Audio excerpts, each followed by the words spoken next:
Steve Yanni here with more junkyard crawling at Winkle Auto Wrecking in wonderful New Hampshire.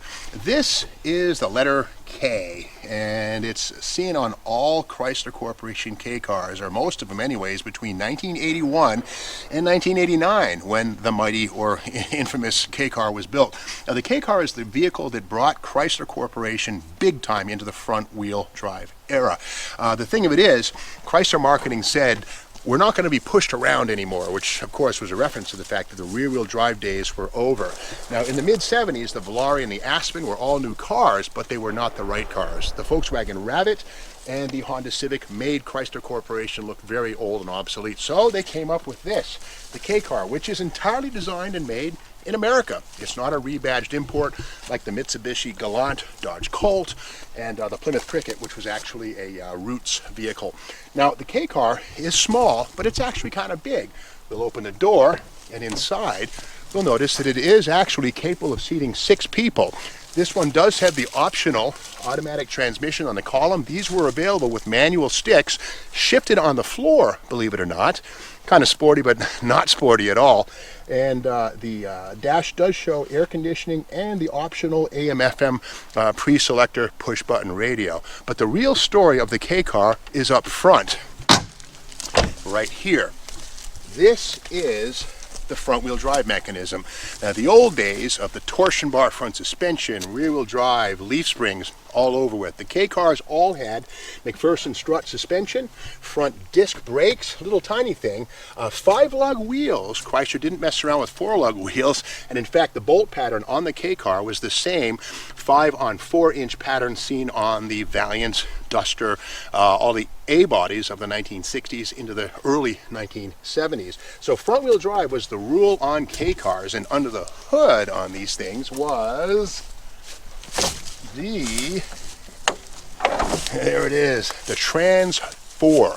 Now it's kind of a play on the words, slant 6 of the 1960s and 70s, which laid over to the side 30 degrees. Well, a Trans 4 is a transverse mounted 4.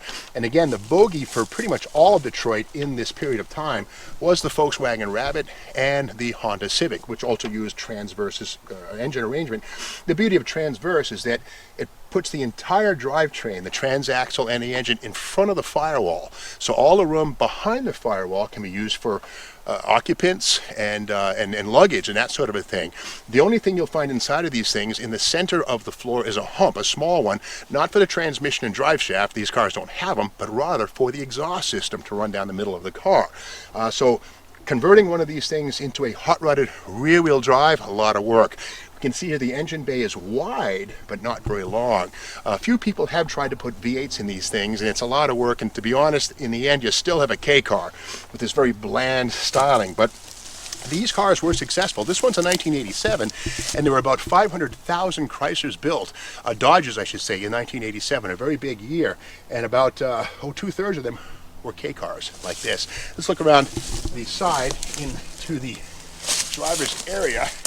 And this one has the original paint. Not that's a big deal, but you know, will there ever come a time when these things are collectible? I don't think so. But again, the K-Car, very special car in a lot of ways. Oh, look at this, the Chapman security system sticker right there. There's a time when auto theft was a big deal, and Chapman was one of the key suppliers of alarms. To think that somebody would want to steal one of these things, well, when they were new, these were about $7,000, and as a late model car, yeah, they were a target for Midnight Auto Supply. This one is an LE, so it has the fabric bench seat, fabric interior surfaces, and believe it or not, on the base cars you could actually get a 3-speed or a 4-speed manual on the floor and a vinyl rubber floor mat. So that's the story of Chrysler's K-Car. It is the vehicle that really, well, brought Chrysler back from the brink of destruction. And I like to say that the K-Cars are part of the foundation. They're bricks in the foundation of Chrysler Corporation and Dodge. Without the K-Cars, well, we wouldn't have today's Challenger, Hellcat, Demon, or the Charger, or the Magnum, or any of these great Hemi-powered rear-wheel drive cars. So as much as you may or may not like the K-Car, it's a pretty important car in Chrysler's history. If you like this video, be sure to subscribe to the Steve Yanni YouTube channel and stick around for more.